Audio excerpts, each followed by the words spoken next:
Watch Talk Heathen live Sundays at 1 p.m. Central. Visit tiny.cc/YTTH and call into the show at 512-991-9242 or connect to the show online at tiny.cc/callth.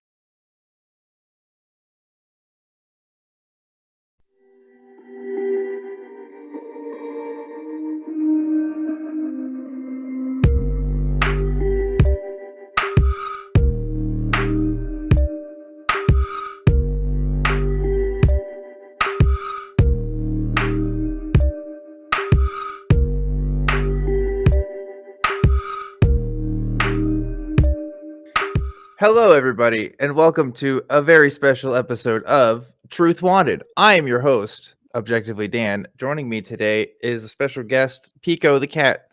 Pico has not been on camera in a long time, and that's because he likes to get on my equipment and get in the way. But Thanksgiving, which is about the time when I'm recording this, is all about spending time with your loved ones. And I thought, what a better time to spend time with my cat than on this show right now, live with you guys. So today is going to be a bit of a different episode since we are recording this for the American Thanksgiving holiday, and that nobody wants to actually record a show on Thanksgiving. So we're going to do this pre-recorded show for you guys. And what we thought we would do is read all of our hate comments that we get. All the hosts occasionally get hate comments every once in a while. So we thought it would be fun to kind of talk about some of that hate. Now, of course, Pico, being a very cute cat, never gets any hate comments, which is great. But I sometimes do. So we're going to talk about that today. So let's jump right into it.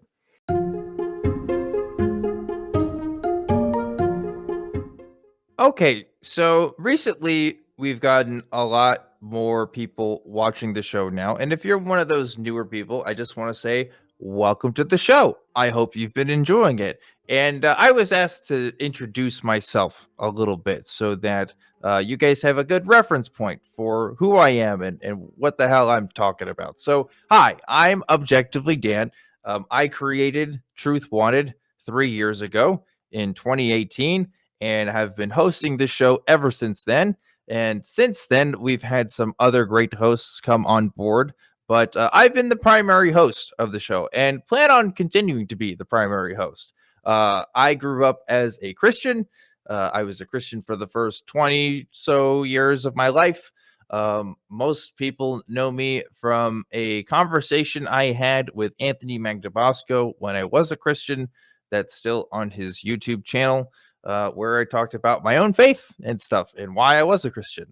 And I, of course, stopped being a Christian since then. And started getting involved with volunteering at the Atheist Community of Austin, and then started this show. And it's been really cool doing it. I really, really enjoy it. But I also get to experience other things besides talking about Christianity. Like, I definitely had great conversations about stuff I would never even dream of talking about on the internet. So it's been a really, really fun ride. And I hope you are enjoying the show if you have been.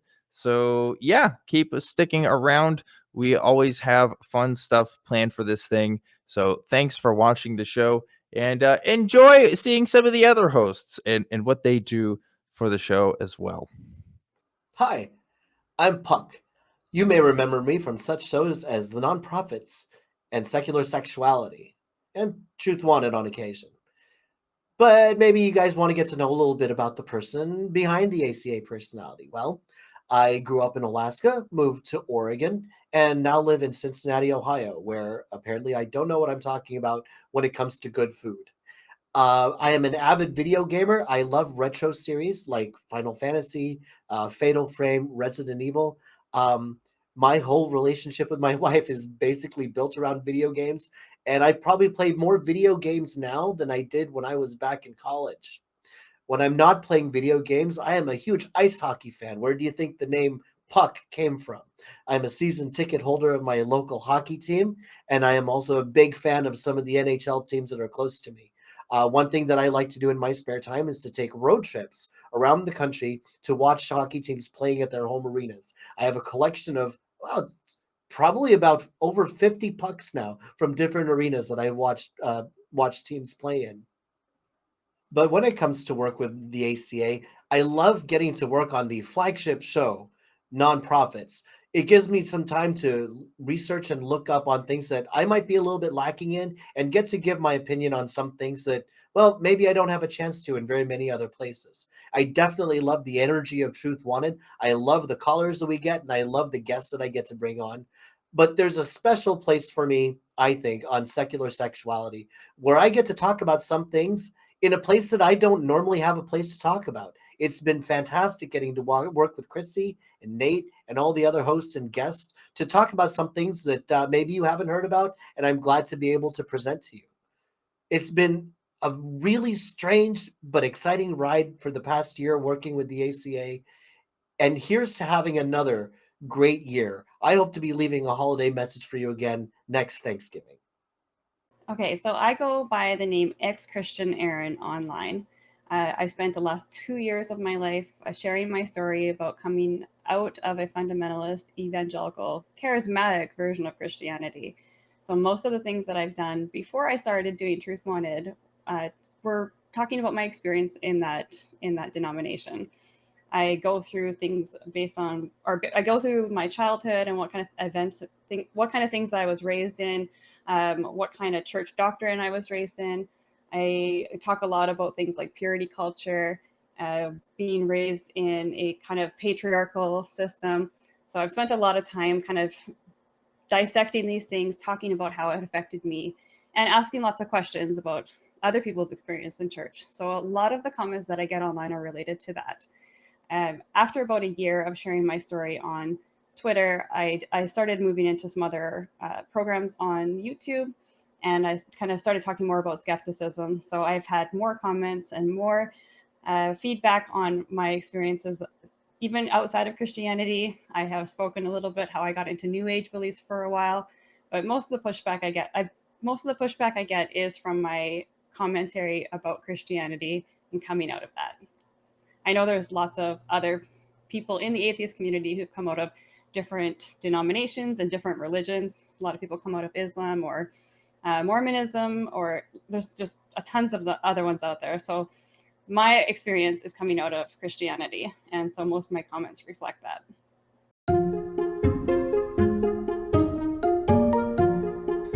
All right, let's dive into some of these comments. Here's the first one. This one is actually an email that I got. Dan, are you okay? The last couple of episodes of Truth Wanted I've watched got me concerned by your appearance. Your hair is messed up, you don't seem to be focused, and you don't seem to be as mentally sharp as you normally are. Your on-air personality seems to have changed. I hope you're not on any drugs, as I have too much respect for you. Please bring back the respectable Dan. Bill. Well, Bill, I wish I was on drugs while doing this show sometimes, but frankly, I'm not. If you ever see my hair messed up, that's just because it kind of is that day. And sometimes doing a show late night on a Friday after I've had a long work week, just means that I'm not always 100% into it, I guess. I mean, I always try to bring my best forward with this show, but sometimes life just kind of gets in the way, and maybe that shows up on the show every once in a while. But no, I'm not on any drugs, and I think that's sad that you think that I might be. I don't know what that says about me or the content of the show, but thank you for your concern, I guess. That was weird. My first comment comes today from a lovely gentleman on a YouTube comment, and he says, ExXtian Erin, you're clearly a prideful woman. Where is your gentleness, submission, and quiet spirit? You speak as if you know everything, yet you only know the pride and terror in your heart. You've clearly been damaged, shattered even. You stray the furthest from what a woman should be. I am sure God is so proud with your love and open-mindedness. You're a helpmeet of a man. You weren't designed to be this prude or repulsive. Shame on you. I took a screenshot of this one because it's everything that I ever wanted to get away from in the patriarchal religion that I was raised in. I don't think there's anything wrong with speaking up and talking about your story. I think it's kind of funny that it gets interpreted as me being pride and baneful. Yeah, that was a sweet one. I appreciate that. First comment says, orange soda is objectively wrong. Why is that caller wasting time on the column when he could nail Puck on the problem of evil? Wow, you know what? I would love to have a morality call. And you know what? I suppose I should just come out there. It was actually a reason, a job-related reason why I started drinking orange soda a lot, because the uniform I was wearing at the time was orange, and I wanted to make it so that if I spilled on myself, nobody would be able to tell. I might have to start rethinking this orange soda thing. Here's a fun one to read. I would crowdfund for Dan to get a brain transplant. Well, that's just nice. I'm really glad that you would actually donate your money to help me improve my life in some sort of way. Now, frankly, I don't think I need a brain transplant, but again, I appreciate the concern. There's a lot of people who are concerned about my health out there, apparently, which is really funny to see. But yeah, thank you so much for offering to crowdfund for my future brain transplant. That's really sweet. Whenever I do need a brain transplant, I hope I can rely on you, commenter, to make that happen for me. Really, really nice. My next comment comes from a Twitter response where someone said, "You should be embarrassed of yourself, coming off as a raving lunatic, harping on her ex and can't move on with her life." And I responded to this person and said, "Well, I'm not. Sorry that we dated the same person."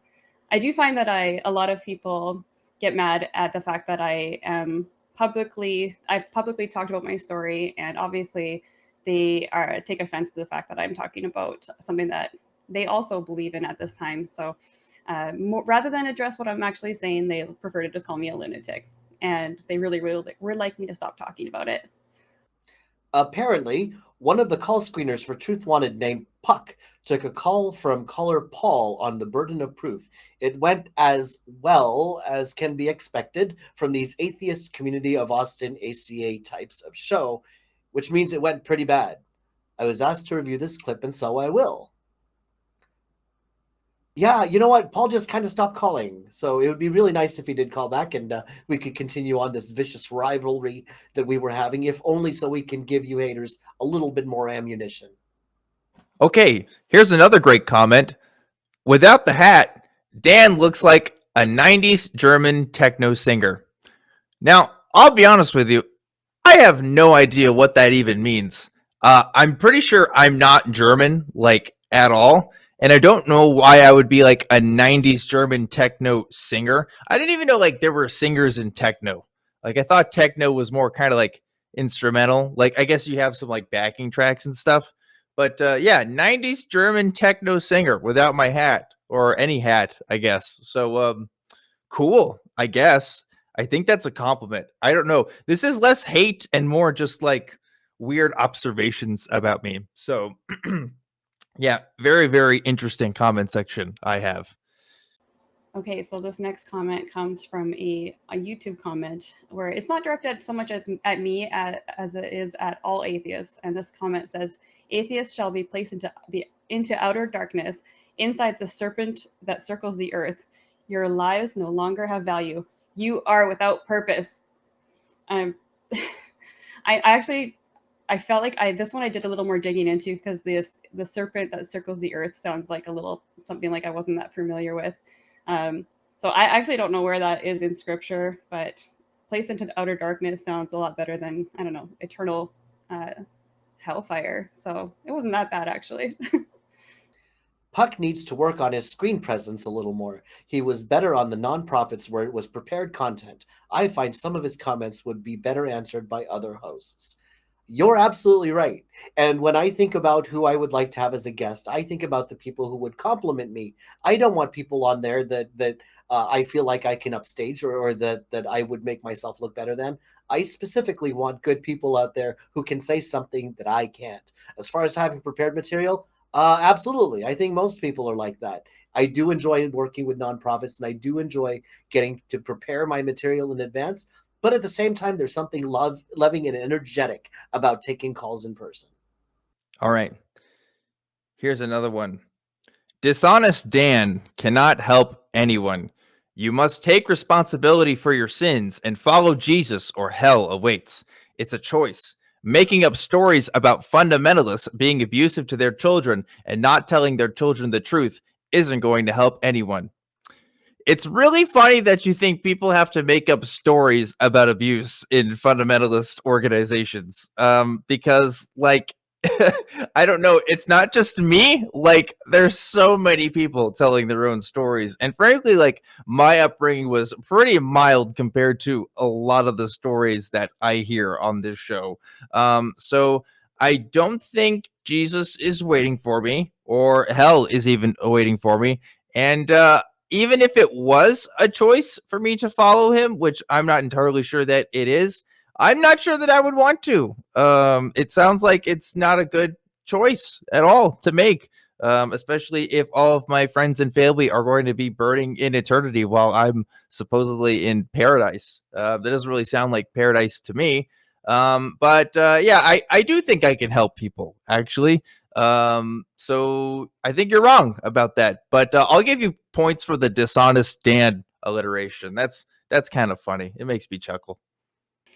This next comment is a short and sweet one. It just says, you have lots of issues to work through. And I agree. I think that my time in Christianity and in fundamentalism left me with a lot of stuff to go through. So I actually totally agree with this person. I think it's the reason why we see so many people creating communities trying to work through what happened when we were in these religions. So that one, hate comment, but you're kind of right. Did I just hear Puck say that people in Cincinnati did not know anything about chili? For shame. Skyline chili? Okay, for those of you who are unfamiliar with Cincinnati chili, it is a meat type goop. If you came to Cincinnati, if anybody came to Cincinnati who didn't know and ordered Cincinnati chili, what they get is not what they would recognize as chili. I have grown accustomed to it because the nearest location for chili for me is about a third of a mile that way with an easy walk, and it's pretty cheap. So I've just kind of adapted to it. But no, it's not chili. This next comment comes again from a Twitter comment that someone left on my page. Their comment goes, atheism is the new religion. Trust me, atheists are now more religious than believers. They spread their belief everywhere, anytime, at all costs. They try to get everyone to become their followers, and many of them become atheists because they are disappointed of God. Well, first of all, we can't be disappointed in a God because we don't believe in him. So that's one thing that's wrong with that comment. The next part, that atheists are everywhere and that we're spreading our belief, we're just people out there talking. I don't think we're doing any more than just building community and talking about what we went through. And I think that if they want to call atheism religion, we're really going to have to talk about their definition of religion. But overall, not a very well thought out comment, I don't think. I'm sorry, but these two were not a joy to listen to together for me. Maybe it's my age, but they were not a good team of hosts. They constantly talked over each other or against each other's views. It was frustrating to me. Maybe if they host separately, that would be better.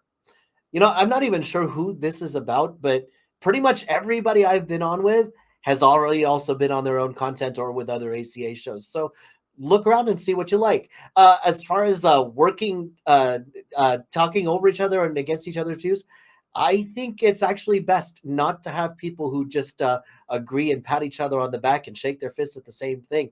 I like a good, healthy conversation, especially if we have good opposing views, especially because it shows a good model for how to have respectful conversation, even with people you strongly disagree with. Here's a fun one. Dan, you apparently cannot say a sentence without the word like in it. Please take some broadcasting courses. You have got to improve. Well, man, I think I'm going to say like whenever I want. I don't think you can stop me even if you wanted to, cuz it's kind of my show and I can say whatever I want. So how about that? But I don't even think I say it that often. I think maybe in the past I might have. I've definitely gotten better at doing this in the couple of years I've been doing it now. At least I personally feel that way. So sorry if I say filler words. Oh, I said there. Oh, maybe he is right. I don't know. I try to avoid filler words. I think I can do pretty good broadcasting, especially compared to the average person, but I don't know. maybe I'm just not up to this guy's standards, but that's okay. There's other shows out there he can watch, or she, or them. I don't really know, but yeah, other shows, you can go watch them. They're out there. Okay, so this next one is a great example of how a lot of people use scripture as a way to leave a hate comment. So they'll pick their favorite Bible verse, usually one that condemns people who don't believe the same as them, and they'll leave it as a comment. So this is one that comes up quite often, and it's actually from the Gospel of Mark, chapter 9, verse 42. But whoever causes one of these little ones to believe in me, who believe in me, to stumble, it would be better for him if a milestone were hung around his neck and he were thrown into the sea. So that one's pretty intense, actually. It's basically saying that if you cause other people to stop believing in what you believe, it's better that you were tossed into the ocean and drowned. So pretty hateful, straight from the Bible. And yeah, that one comes up quite often. Is this about orange soda? Also, neither of these guys are Dan. You know what? This is actually the most popular comment that I get is who is this person? That's not Dan. No, and yeah, I was the first person to host an episode other than Objectively Dan of Truth Wanted. I guess that's always what I'm going to be known for. As far as orange soda, it's always about orange soda. The next comment comes from a very concerned viewer of mine, and they say, "Why the need to abandon your faith in such a public manner? Have you ever considered those you may be discouraging or causing to stumble in their faith? Your path seems extremely narcissistic to me and hurtful to others. If you're wrong, I'd be very concerned about Mark 9:42." So that's the same Bible scripture that I mentioned earlier about people who talk about their story and it causes other people to stumble. My thoughts for this one are just that I don't believe that the Bible is true, and so I don't take the threats in it very seriously. And I think that talking about your story helps others to put language to what they've gone through. And so I don't see that it's narcissistic. I think that it's just part of human nature that we share our stories. And if I'm causing other people to doubt their faith, okay, maybe they should. Also, Puck doesn't seem to realize that Native Americans that live in the Arctic can also be vegan, yet still consume fish, etc. It's about eliminating exploitation where practicable. Practicable. Well, in the practicable sense, I could probably agree with you that reducing and eliminating exploitation is fine. But at the same time, as I said on the episode, and I still continue, I have not done enough research for myself to decide if this is a moral issue or a social issue. And if it is, where exactly I fit on that. Now, you will be happy to hear that after consultation with my doctor, I'm going on a reduced meat diet. So I am more moral-ish. Maybe if I had fish would be okay. Here's a really, really nice one. Dan should use a glue stick instead of chapstick. Very funny. I like it. I guess I talk and you don't like the fact that I talk, even though this is a talk show. So, okay. All right. You got me there. I definitely talk on this show. And yeah, glue stick instead of chapstick. Very, very fun. Very cool. Glad you thought that was worth leaving a comment on the channel for. Have fun. So this next comment comes from someone who is claiming that the atheist is more than just the answer to a single question. The commenter says, "The funny thing is that atheists support communism and abortions, not Christians. Atheists are the most effective killers in the history of the world. I don't think you joined the right group if you're afraid of monsters." So first of all, atheism, like I said, is the answer to one simple question. You can be an atheist and have all sorts of political views. You can be an atheist who is pro-choice and an atheist who is pro-life. And as far as the atheists are the most effective killers in the history of the world, sure, there have been a lot of tragedies in the world. I think the Crusades might want to talk to you, though, sir. What the puck? Where's Dan? Well, you know what? Occasionally, it's kind of nice for the hosts to have an evening to themselves. Dan is a very handsome young person, and I would assume that he likes to have the occasional Friday night to do whatever it is that kids do on Friday nights. I am an old married guy, so it just makes sense that I have nothing better to do than to be on a show for you. What do you do on Friday nights? Okay, our next comment comes from somebody who thinks they understand me a lot more than they probably actually do. It says, "It sincerely saddens me that a classy, young, beautiful woman as yourself has been manipulated by Satan, and to such the extent that you have lost your hope. I know a bit how you feel. I've fallen out of the church thing, but that's because of the people. I still want his will to be done." So, my big takeaway from this is that he thinks that I'm deceived by Satan. Again, don't believe in God, don't believe in Satan. That's part of your system, not mine. The other thing is assuming that people who walk away from their faith leave because of the people. I left because I was looking for the truth and I did not find it in Christianity. So, sorry to say, I didn't just leave because I had a bad experience. What the? Do I have to say this? Do I have to? All right. What the? What the? What the puck is a puck, and why should we care? A puck is me, and why should you care? You know what? I'm still kind of figuring that out. But thank you for caring enough to leave a message. All right, so here's a really, really weird one that I don't understand, so that maybe you guys can help me understand this one. It says, "Objective Dan, you are annoying me. Criticize your fucking gran." What the fuck does this even mean? I don't know what they were trying to say. First of all, it's objectively Dan, not objective Dan. Those are very different things. I am certainly not objective. I am just objectively Dan. Very different things. But criticize your fucking gran. I don't even know the context of this. I tried to figure it out, but I don't understand what this person was saying. Maybe English was not their first language and they wanted to communicate something else. But yeah, criticize your fucking gran sounds like a weird turn of phrase that I don't know, maybe a non American would use for some sort of funny joke. But I don't get the joke. I don't understand what they're trying to say at all. So, yeah, if somebody is annoying me, I'm just gonna say, "Hey, criticize your fucking gran," and they won't understand it either. But maybe it'll just get passed along so much where it'll just become a thing. That's kind of like how phrases develop, right? So, criticize your fucking gran. All right. This next comment went down as one of my favorite comments I've ever received on anything I've written, actually. So I've talked a lot about growing up in purity culture and how that kind of affected me mentally and physically. And I had this lovely gentleman in my comments write, "WTF, I hope you're joking." I think he's responding to somebody else. You read her rants and think she's smart, let alone a million times more than you. She literally converted to atheism because she wasn't allowed to suck dick in high school. I don't know how many times I've laughed over that one. This person has no idea who I am and no idea what my high school experience was like. So just a fun little projection there. Seriously, why would you put such a lightweight like puck on with Apologia? Again, my doctor would disagree with you. I am a nice svelte 200 pounds, so let's not be jumping to conclusions about lightweight. But you know what? Again, this goes back to what I always say and why I bring on the people that I do.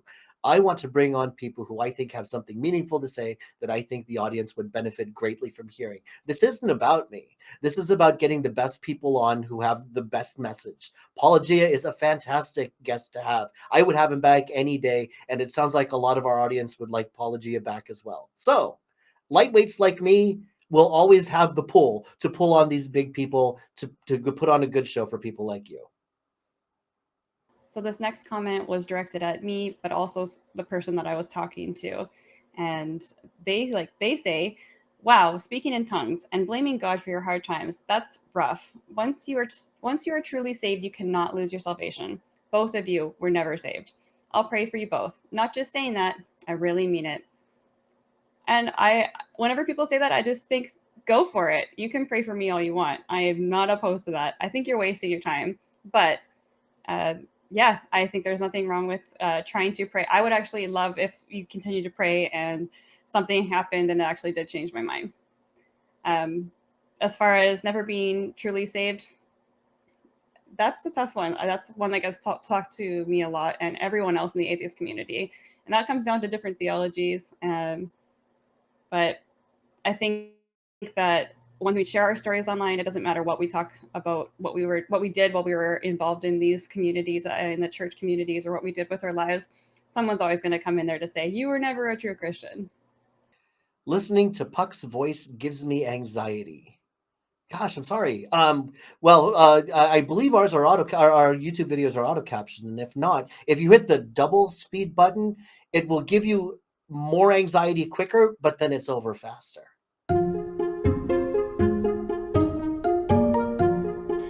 Okay, so now I want to talk about my most common criticism. I mean, I see things pop up every once in a while.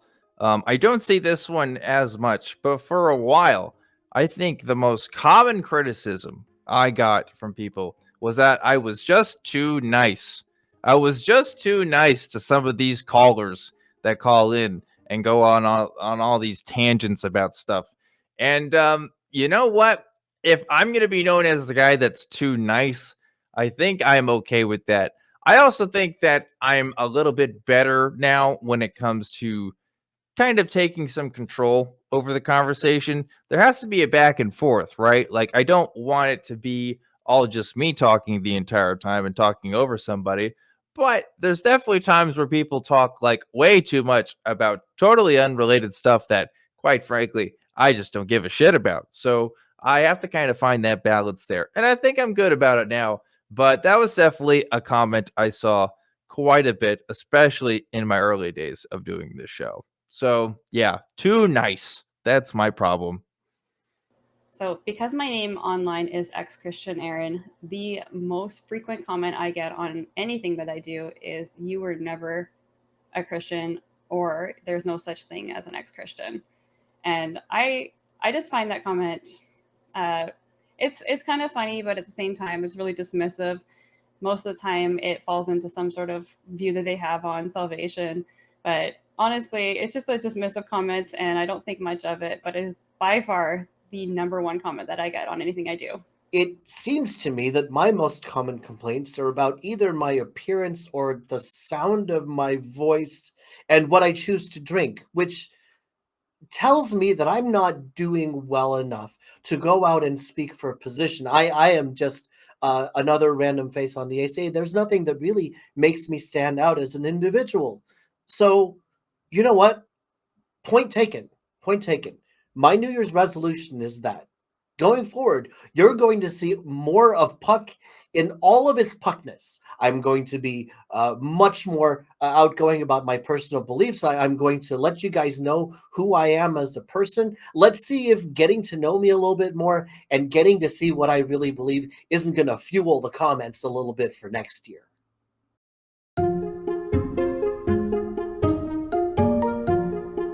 Happy holidays from the Puck family, and remember, never let your extended family know that you're the only one who knows how to carve the Thanksgiving turkey, or you'll be the one stuck doing it every year. Absolutely, Princess. I can't wait to see your family again next time. I wanted to take a moment to thank everyone who joined us for this special episode of Truth Wanted. I know many of our viewers are American and just had their Thanksgiving, and I hope you all had a safe and wonderful time with your friends, family, and chosen family. Please be sure to come back and keep watching Truth Wanted, because we have a lot of exciting things coming up. Thanks for watching, and we're wishing you all the best in the upcoming holiday season. Well, everybody, that's all we've got for this special pre-recorded episode of Truth Wanted. Again, this show is going to be airing the day after the American Thanksgiving holiday. So if you enjoyed your Thanksgiving, I'm glad. If you didn't celebrate, that's valid too. I hope you had a good break if you got one, and I hope you enjoyed this special episode of the show. So remember to keep always wanting the truth, and I'll see you next time.